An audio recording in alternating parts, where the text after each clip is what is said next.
है ना उधर खड़े ना उधर। वो लोग का क्या है जो दूसरे आए मिलने के उनका तो बैंड नहीं है। ठीक है यहाँ के लोग नहीं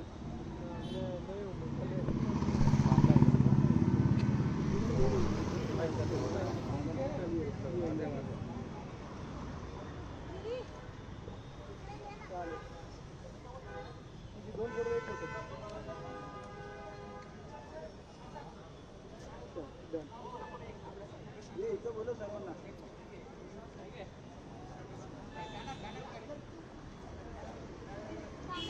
येतील सगळे खूप पकडतील जरा वेळ व्हिज्युअल्स या तोपर्यंत त्यांचे आजू आजू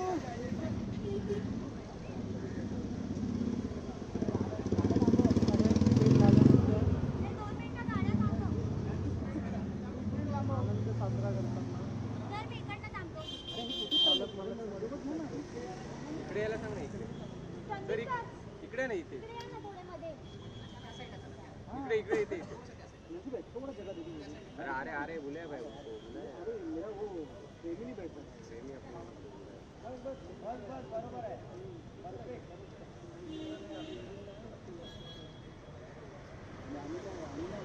बोगस ड्रग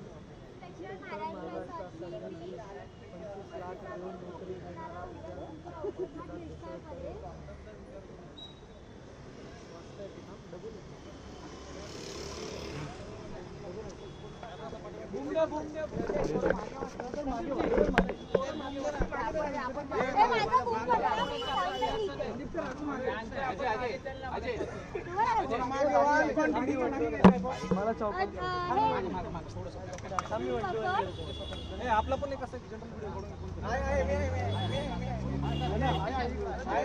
धनंजय असं आहे धनंजय हो साहेब कसं नका घेऊ थोडं मागे ओके सर मागे थोडंसं मागे धनंजय थोडंसं रोलिंग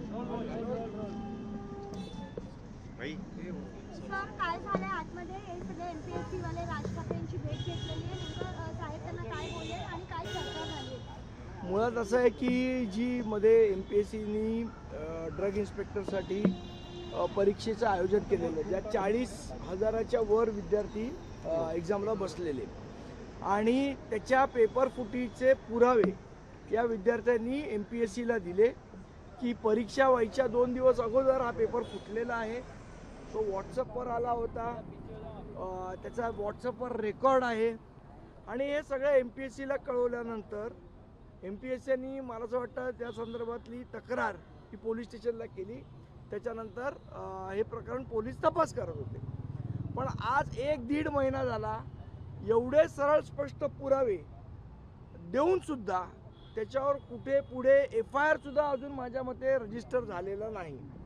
शासन कोणाला वाचवण्याचा प्रयत्न करते यामध्ये भारतीय जनता पक्ष आणि त्यांचे कोण चिल्ले पिल्ले बगल बच्चे ह्याच्यामध्ये इन्वॉल्ड आहेत का. मला असं वाटतं या सगळ्याचा तपास यांचे आरोप आहेत ते या सगळ्याचा तपास शासनाने केला पाहिजे आणि न्याय मिळवण्यासाठी म्हणून ते सन्मान्य राजसाहेबांना भेटले. साहेबांनी त्यांच्याकडनं सगळी माहिती घेतली आणि लवकरच साहेब मुख्यमंत्र्यांची याबाबत चर्चा करतील. जेव्हा हा मुद्दा पेपर फुटीचा आला सगळ्या विद्यार्थ्यांनी उपस्थित केला पुरावे समोर आले तेव्हा MPSCने एक दावा केलेला होता की काही विद्यार्थ्यांनी हा बनाव केलेला आहे अशी कुठलीही पेपर फुटी झालेली नाही. मात्र मुंबई पोलिसांकडे हे प्रकरण आले मात्र अद्याप त्यामध्ये गुन्हा दाखल नाही. आमचं तेच म्हणणं ना म्हणजे आता काय दिलं म्हणजे गुन्हा दाखल करणार काय अजून पुरावे पाहिजेत की गुन्हा दाखल करायचा. आता आमच्यावर जेव्हा आंदोलन करतात गुन्हा आहे नाही बघत नाहीत पहिले FIR दाखल करतात. मग आता ह्याच्यात पहिले FIR दाखल करून चौकशी का नाही करत आहेत हा आमचा प्रश्न आहे. खरं तर 2018 मध्ये पण ज्यावेळेस MPSCची भरती थांबवण्यात आली होती त्यावेळेस सुद्धा विद्यार्थी काय मग मुळात एक तुम्हाला सांगतो रेशीम बागेत बसून जेनझींबरोबर गप्पा मारायच्या आणि त्यांच्या पेपर फुटीवर काही बोलायचं नाही पण स्वतःच्या राम मंदिरच्या इथे कसे गेलो आणि आम्ही काय केलं हे किस्से सांगून काय जेनजी त्यांच्याबरोबर येणार नाहीत. त्यांच्या ज्या मूळ समस्या आहेत पेपर फुटीच्या संदर्भातल्या त्याच्यावर तुम्ही भाष्य करायला पाहिजे. अमराठी रिक्षा चालकांची मुजोरी कांदिवलीत नंतर आपण आज आंदोलन त्यांनी सुरू आज हा केलं. विषय आहे एमपीएससीचा, आज त्याच्यावर बोलू. आंदोलन त्याच्यावर संजय नाईक बोलतील. आम्हाला प्रश्न विचारा. संजय नाईक बोलतील त्याच्यावर. संजीवजी, आणखी एक महत्त्वाचा प्रश्न आहे की पक्षाकडे आमदार किंवा खासदार असं कोणीही नसतं, अनेक विद्यार्थी असो कंत्राटदार असो हे नेहमी सगळे जे ते राज ठाकरेंनाच भेटायला बघा, येतात. आज महाराष्ट्रामधला सर्व मराठी माणूस हा सन्मान्य राजसाहेबांकडे त्यांच्यावर झालेल्या अन्यायाला वाचा फोडण्यासाठी येत असतो आणि आमच्याकडनं जी शक्य होईल ती सर्व मदत त्यांच्या पाठीशी उभं राहण्याचं काम आम्ही महाराष्ट्र सैनिक म्हणून करत असतो. जे प्रश्न सरकारच्या दारी सोडवले पाहिजे ते शिवतीर्थावर सोडवले जातात. इथून नंतर पत्र गेल्यानंतर सरकारला जाग येते. नाही, मला असं वाटतं याच्या संदर्भात आता साहेब मुख्यमंत्र्यांशी बोलतील आणि निश्चितपणे या सर्व विद्यार्थ्यांच्या पाठी महाराष्ट्र नवनिर्माण सेना ठामपणे उभी आहे. उद्या जर याच्यावर कुठली कारवाई झाली नाही आणि त्यांनी आंदोलन करायचा निर्णय घेतला तर महाराष्ट्र नवनिर्माण सेना ही 100% त्यांच्या पाठीमागे सन्मान्य राजसाहेब उभे राहतील. चलो. हे ऐका विद्यार्थी मला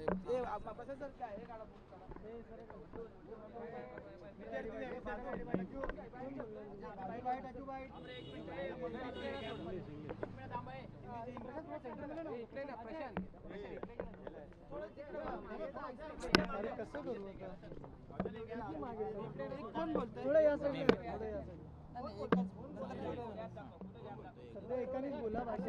छोटा स्वीट काय मुख्य तक्रारदार आमच्यासोबत आहेत. तुम्ही आज मनसेअध्यक्ष राज ठाकरे यांची भेट घेतलेली आहे.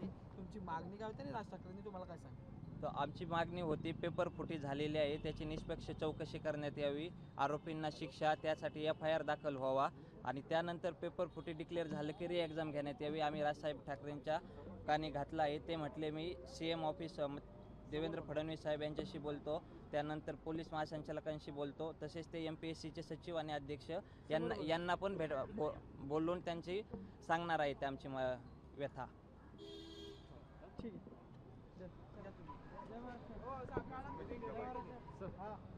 जय महाराष्ट्र.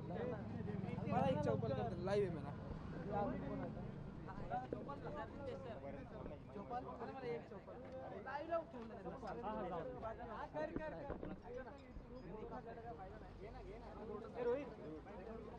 दादा या ना.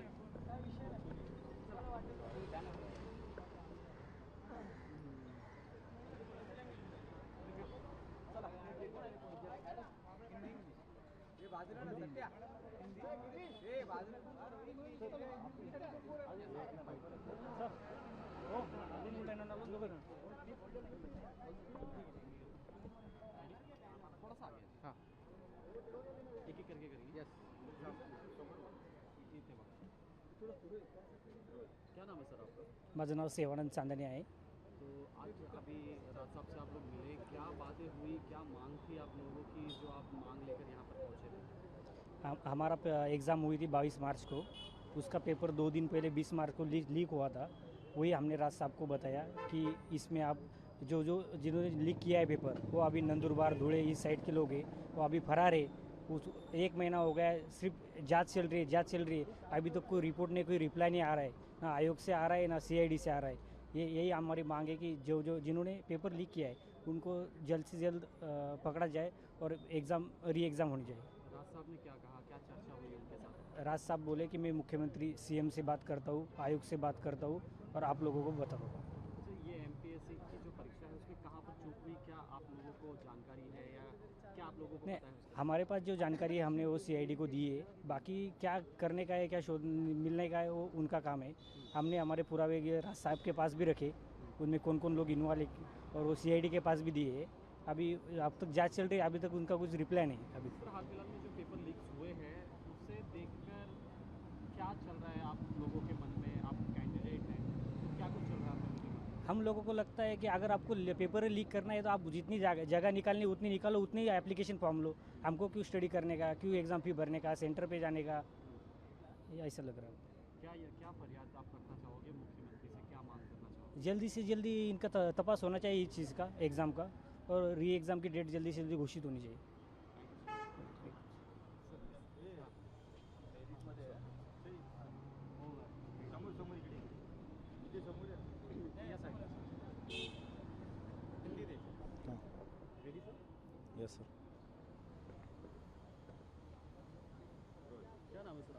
एडवोकेट संकेत बारसकर।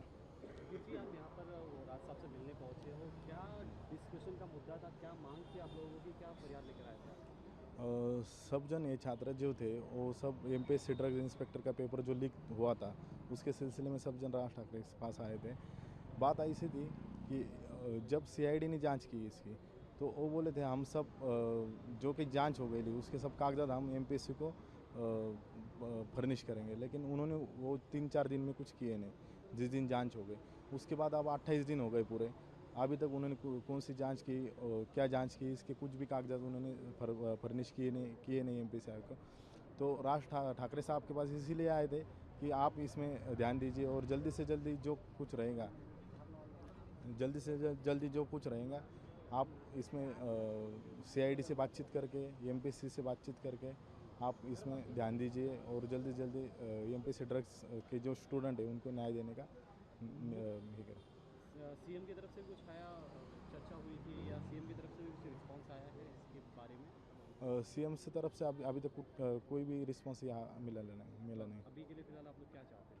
अभी सब इनके ही सब एक मांग है कि एमपीएससी एग्ज़ाम का जो पेपर लीक हो गया है वो उन्होंने बताया बोले तो बता हाँ सच बाहर आना चाहिए और बता देना चाहिए कि जो कि एविडेंस सामने है उस हिसाब से पेपर लीक हो गया है और री एग्ज़ाम होना मांगता है इसमें। री एग्ज़ाम चाहते हैं? री एग्ज़ाम चाहते हैं। Thank you so much. और कोर्ट में भी एफआईआर करने के लिए अपन हाई कोर्ट में प्रकरण दाखिल किया है। सर आभार। यस, क्या नाम है आपका? मेरा नाम नीलेश अरविंद होने है। क्या है ये एमपीएससी का पूरा मामला, थोड़ा उसके बारे में बताइए। आप लोग सर मिलने पहुंचे? 22 मार्च को एमपीएससी का ड्रग इंस्पेक्टर इस वैकेंसी के लिए एग्ज़ाम हुआ था। उसमें ऐसा हुआ है कि 20 तारीख को ही वो पेपर लीक होके जो अपन बोलते मतलब व्हाट्सअप पे और इस पे वो वायरल हो गया था। अभी इसमें वो कितने लोगों के पास गया है, मतलब 40 लोग है, 50 लोग है, किन के पास गया है ये अभी तक इन्वेस्टिगेट करना है सरकार को। और इसके लिए हमारे जो ऋषि गांगड़े है उन्होंने ऑफिशियली वहाँ पर हम लोगों ने तकरार दिया है, लेकिन उस पर अभी तक लगभग 1.5 महीना हुआ है, हमको अभी तक कुछ भी रिप्लाई उनकी तरफ से आया नहीं है। तो उसके लिए वो मतलब डायरेक्टली वो बोल रहे हैं कि ऐसा फ्रॉड हुआ ही नहीं, मतलब लीक हुआ ही नहीं। अगर जो अथॉरिटिंग बॉडी है वो डायरेक्टली अगर ऐसा बोल रही है कि लीक हुआ ही नहीं है तो ऐसा कैसे, मतलब एक दिन में ऐसा डायरेक्टली कैसा बोल सकते हैं, ऐसा कैसा वो इनिशिएट कर सकते हैं, ये मेरा कहना है। इसलिए हम सब छात्र यहाँ पर आए हैं आज। क्या कहा राज साहब ने, क्या चर्चा हुई? उनसे काफ़ी मतलब लगभग 10 से 15 मिनट हमारा सभी का बातचीत, हम सब उनसे बातचीत किए। हमारे पास जो भी मतलब रिक्वायर्स इन्वेस्टिगेशन डॉक्यूमेंट्स है वो सब हमने उनको दे दिए हैं और सेम डॉक्यूमेंट हमने एमपीएससी आयोग को भी दिया है और उन्होंने मतलब अभी हमको दे दिया है, वर्ड्स दिए हैं कि वो डायरेक्टली सीएम साहब से बात करेंगे और उनको बोलेंगे कि इस विषय में वो अपना मतलब जल्दी से जल्दी कम्युनिकेट करेंगे। जी, जहाँ जो अभी लोग आए कहाँ से आए? सब मुंबई आसपास के ही हैं? नहीं, अगर ऐसी बात करें लगभग हम 40 लोग और सभी जिलों से मतलब एक डिस्ट्रिक्टली एडमिन करके मतलब रिप्रेजेंटेटिव हमने यहाँ पर हर डिस्ट्रिक्ट से एक बुलाया है। ज़्यादा मतलब भीड़ ना हो इसलिए भी हमने पूरे सभी लोगों को कॉल नहीं किया है। तो अभी हमारा मतलब जब आगे हम और कुछ इसके आगे आंदोलन जाएंगे तो हम और सभी लोग मतलब भारी तादाद में आ जाएंगे। क्या अगला कदम क्या होगा आप लोगों का? अभी हमने मतलब ऑफिशियली फिर से एक बार उनको एमपीएससी में जाएंगे और उनको इंटीमेट करेंगे, फिर भी वो अगर नहीं मार रहे तो हम यहाँ पर अमरन उपोषण के लिए बैठने वाले हैं हम सभी लोग। Yes, thank you.